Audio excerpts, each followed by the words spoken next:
Alright, well, following on from the last game and carrying on with the idea that tactical skill is really important, we come to another one of those exercises where at certain stages in the coming game I'm going to stop the DVD or ask you to stop the DVD and then guess the next move, guess the plan, guess the idea. I think this is really useful for you if you take the time and trouble to set up a chessboard at home and then to actually take some time and thought over your replies. You're going to find your game improving quicker than you ever thought possible because you're doing it yourself. And this is the key to all improvement in any endeavour. Our next game is a really good one. It comes from Nice 2010 between Vasily Ivanchuk and Boris Gelfand, a game at the highest level of world chess. And the opening was a Petrov defence, e4, e5, knight f3, knight f6. Now a word or two about the Petrov. This has got a reputation, unjustified in my view, as a very dry opening. And I think this is what stops a lot of players at lower levels, certainly at club level, from playing it. I mean, if we compare the frequency of knight c6 in this position at club level with knight f6, you'll quickly see there's an overwhelming preponderance of players playing knight c6. That's probably because they don't know enough about knight f6. Now think about knight f6, it can be very tactical. The Petrov can be a very tactical opening, it need not be dry, but it's the type of opening that relies on white to spice things up. In a lot of the critical variations where white goes for black's throat, black often gets chances. The black position contains many resources because, you know, after all, the opening setup is very sensible. But if white does nothing, he just sits there plodding on, it's actually quite hard for black to win the game, and that is the problem with the Petrov from many players' point of view. It can be dry if white wants it to be dry. So of course at the higher levels of chess, you know, Super Grandmaster level, this is no problem at all. Getting a draw with black against one of your peers, no problem. And this is the reason why the Petrov's seen in many World Championship matches. It's just 100% reliable. And white players have tried to bash their brains out, you know, getting an advantage against the Petrov. They still haven't succeeded.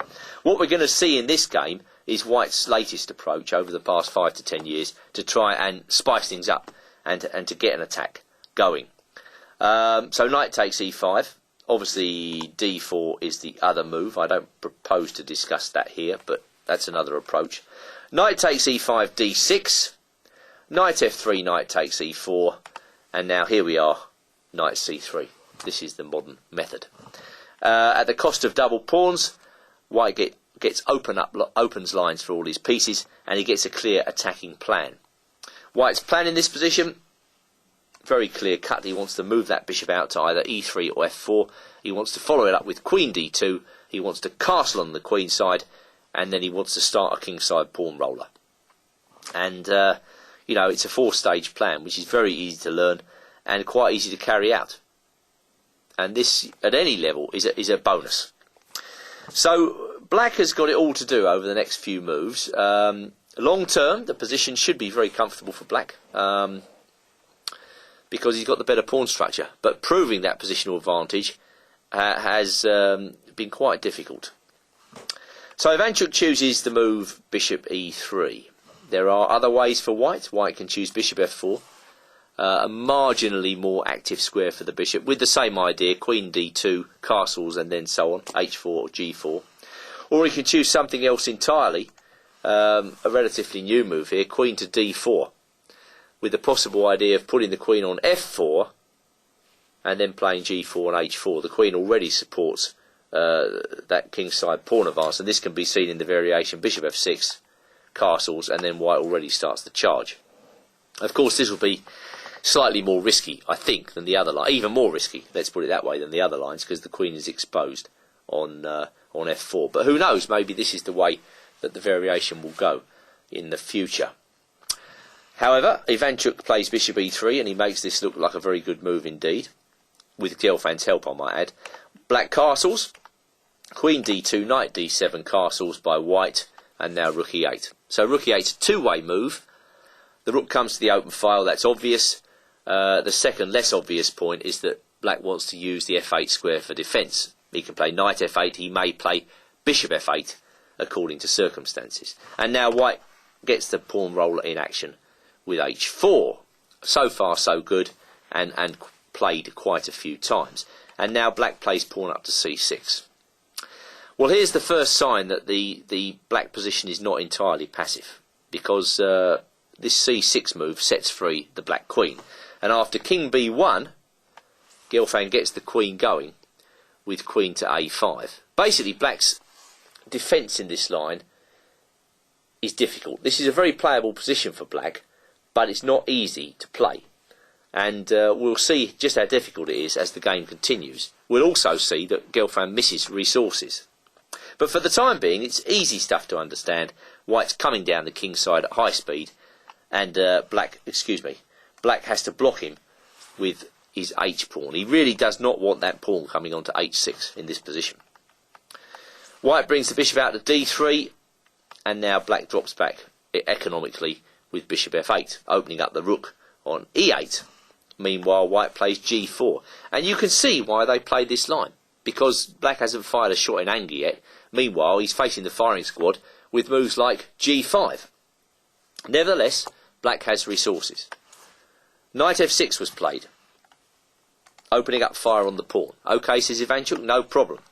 I can push that pawn forward with g5. And now Gelfand plays a very good move. He plays the counter-attacking move, bishop e6. And we can quickly see that white can't take the knight on f6, because if he takes on f6, he simply gets mated. There we are. Mate in 2 moves. So white's got to pause for an instant by playing a3. Now Gelfand plays knight g4. Well, actually, I know it's not strictly part of the attacking training, but it might be worthwhile turning off the DVD at this moment in time and see if you can find a resource that black actually missed in this position. This might be quite good training for you. So yeah, an impromptu question. What should black play in this position? He should not play knight g4.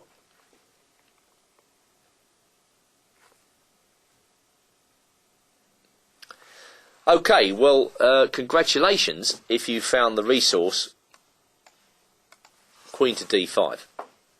That's excellent defence stroke counter-attack by you.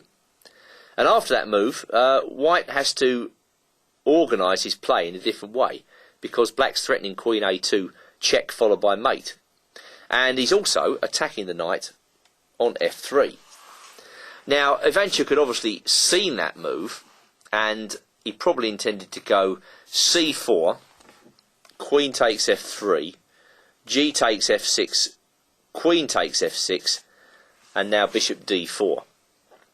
When obviously black can't take that bishop due to the discovered attack, bishop h7 check. Tactics all the way through these variations.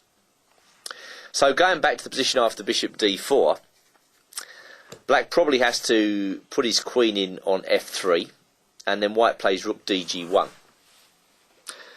Now, although the white attack looks dangerous, it's not totally clear that he's breaking through in this position. You know, obviously he's got a strong attack, but it's nothing like the game. So, as you're going to see. So perhaps this is what Gelfand should have played. Going back to the game, knight g4 was played. G takes h6. White must waste no time stripping open lines.